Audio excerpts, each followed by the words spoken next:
Hoy tenemos un programa especial porque nos acompaña una persona muy especial a quien en Fe y Alegría queremos, admiramos por sus años de aporte a la educación popular. Se trata de la profesora Lola Sendales González, quien es educadora, investigadora colombiana. También Lola forma parte del equipo de Dimensión Educativa y forma también docentes, educadores a través de la Universidad Pedagógica Nacional de Colombia. Se ha dicho muchas veces que desafortunadamente la educación de los pobres es una pobre educación. Ahora, la educación popular es eso, educar a los pobres. Primero, me complace mucho estar en este espacio y lo agradezco. Y respecto a tu pregunta, hay una educación que se puede definir por el sujeto, por las personas a las cuales va dirigida. Pero resulta que la educación popular, lo que la define, obviamente es el sujeto porque es muy importante con quién trabaja uno. El sujeto prioritario podríamos decir que son las personas de los sectores populares. Sin embargo, hay un concepto que hay que tener también, hay que tener particular atención, y es el asunto de los intereses, ¿verdad? Es decir, la educación popular se hace en los sectores populares o en otro tipo de sectores porque lo que interesa es la transformación de la sociedad en su conjunto, desde los intereses de los sectores populares. Entonces, yo puedo ir al sector popular con un interés que no está en el desarrollo mismo de esa comunidad, sino por intereses extraños, ¿no? O por otro tipo de intereses. Solo hay educación popular cuando yo voy por los intereses de cambio y transformación que tienen los sectores populares. ¿Podría precisarnos cuáles son las características esenciales de la educación popular que permite que una educación pueda llamarse efectivamente popular? Educación popular. Hay una cuestión que es el sujeto que acabamos de mencionar, que tampoco es que sea, que no se deba tener en cuenta. Es decir, los intereses de los sectores populares son prioritarios. Son procesos que se desarrollan en las bases, en los sectores empobrecidos, exacto, excluidos pero no solo allá, generalmente. no solo allá. Porque si es por los intereses de los sectores populares, yo puedo estar en la universidad.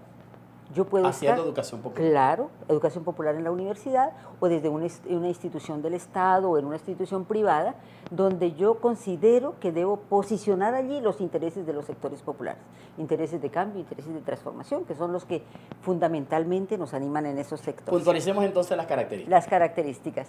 La educación popular se define, la educación popular tiene un punto de partida. Uno, que la educación es un hecho político. Cualquier tipo de educación es un hecho político. Está en favor de la consolidación de un proyecto social, de un proyecto histórico, o está también para transformar ese proyecto o esa alternativa. También hay otro punto de partida, y es que la educación contribuye a la transformación social. No es el único factor, pero es un factor importante.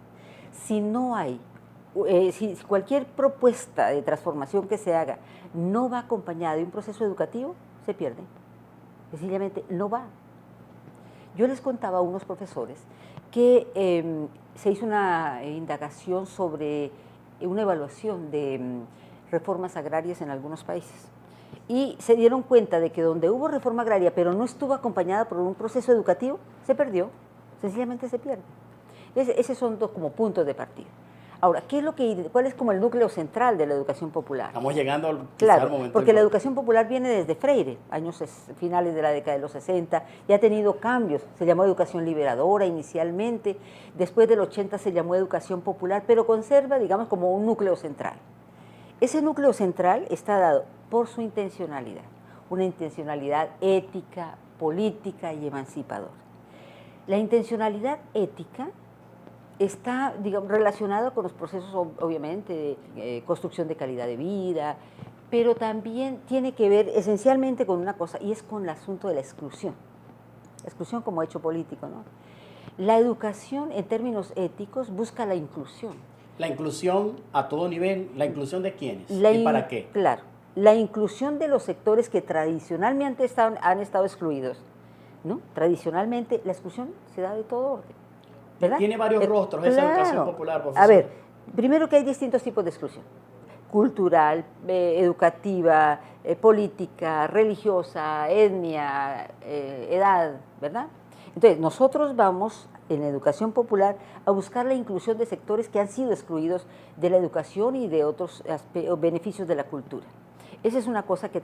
Pero fíjate, también quisiera insistir en que la inclusión no es solo la inclusión a unos sectores, digamos, que han sido excluyentes toda la vida o maltratantes, sino fundamentalmente la inclusión se entiende como la invitación al otro a construir algo diferente. ¿Qué es ese algo diferente, profesora? Eso es lo que yo pregunto también en nuestro medio, ¿qué es lo diferente? Es decir, yo quiero invitar a mis estudiantes a un modelo, a un proyecto de educación diferente, a un tipo de relaciones con el maestro diferente, a la construcción de un proyecto histórico diferente, a un proyecto de sociedad diferente.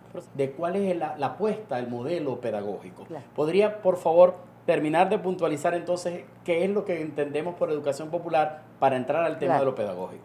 Estábamos hablando como del núcleo central de la educación popular que se ha construido a lo largo de su historia, construido y decantado a lo largo de la historia. Uno es el asunto de que la educación tiene una intencionalidad ético, política, emancipadora.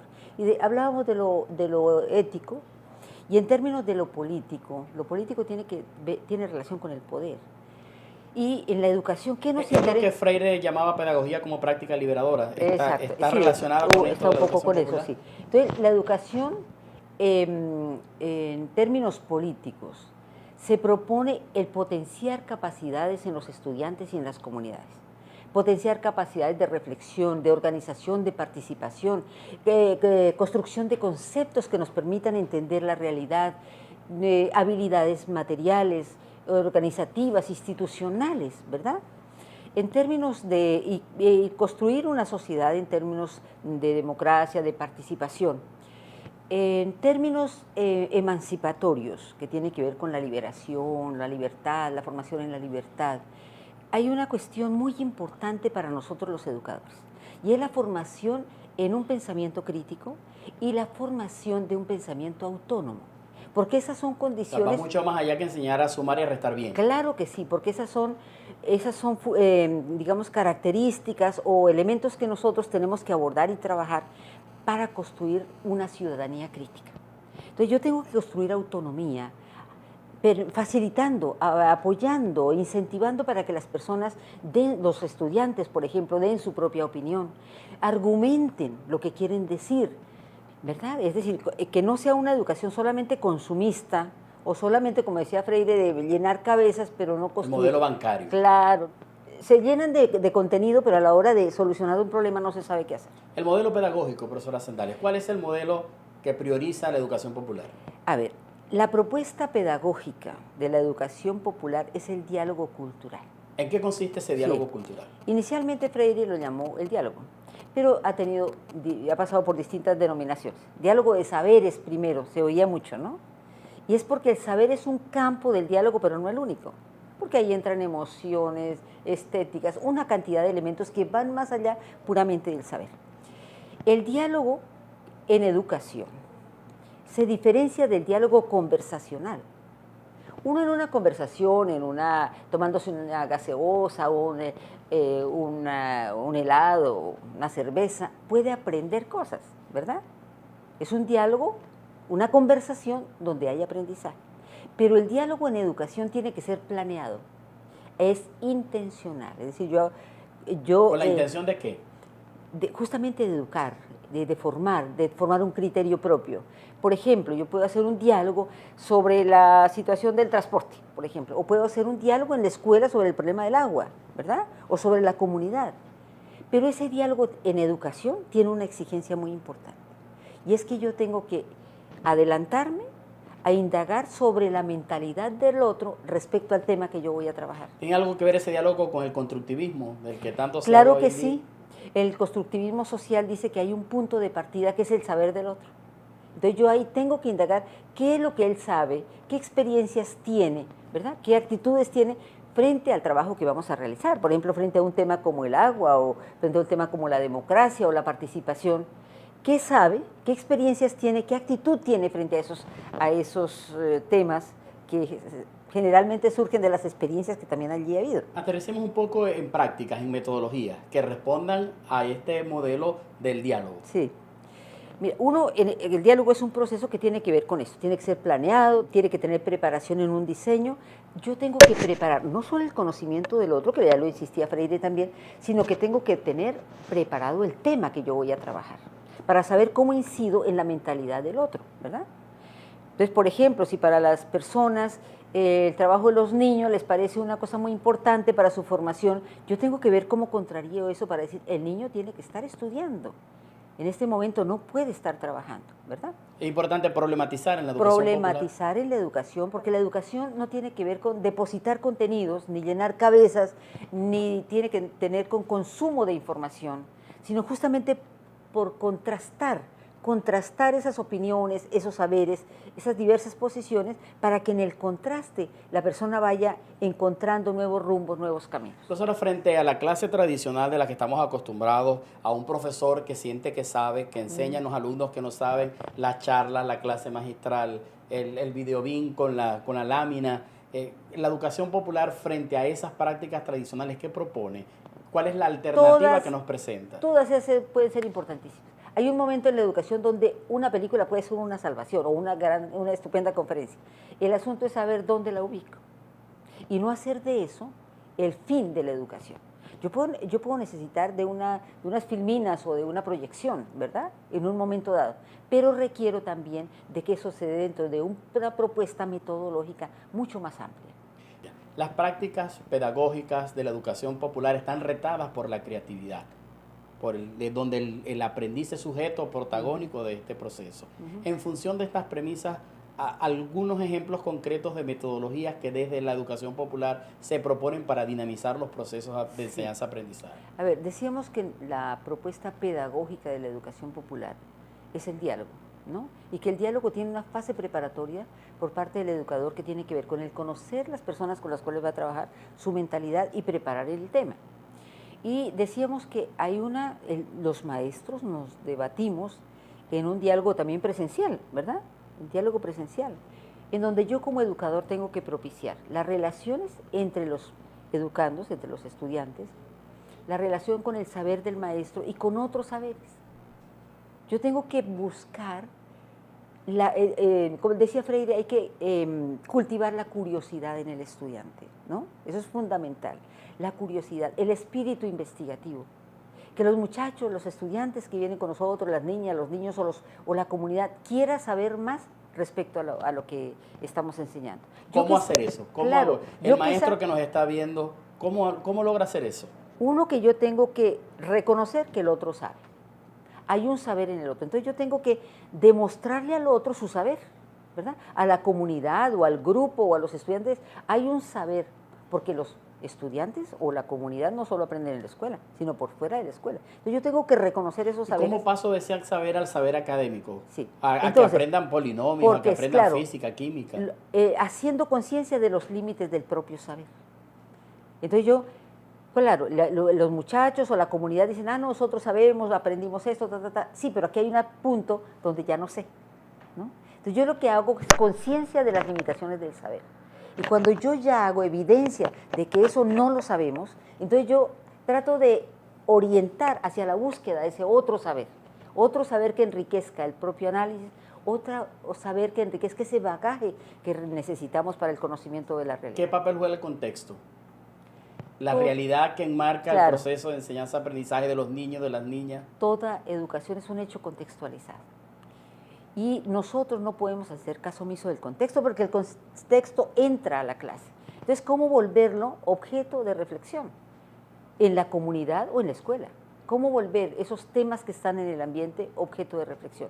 Porque lo que nosotros tenemos que instalar, digamos, frente al bombardeo de la información, el presentismo, frente a una cantidad de cosas, lo que tenemos que hacer es instalar en los espacios donde estamos un principio de reflexividad, es decir, que las cosas se vuelvan objeto de reflexión, nuestras prácticas, nuestros quehaceres, los problemas se vuelvan objeto de reflexión allí donde estamos. La relación escuela-comunidad, ¿cómo se entiende desde la educación popular? ¿La escuela termina allí en su cerca? No, la escuela no termina en las cuatro paredes, porque la escuela sencillamente es una expresión de la problemática que vive la comunidad y la escuela refleja el problema de la comunidad, pero tiene incidencia también en la comunidad. La realidad tiene que entrar a la escuela y la escuela tiene que salir a la comunidad. No hay así queramos negarlo, ¿verdad? Porque hay problemas o porque nos parece que es difícil. Sin embargo, no podemos aislarnos del problema de la comunidad. La educación la escolaridad es un componente de la educación, pero no es toda la educación. Un momento es la escolaridad, pero la educación es un hecho social que es durante toda la vida, ¿verdad? Entonces la escolaridad es y ahora mira, la escolaridad con toda la informática y con todo lo que hay es cada vez más reducida. Precisamente eso quería preguntarle. ¿Las tecnologías de la información y la comunicación y, por ejemplo, las redes sociales, son aliadas o son enemigos de la educación popular?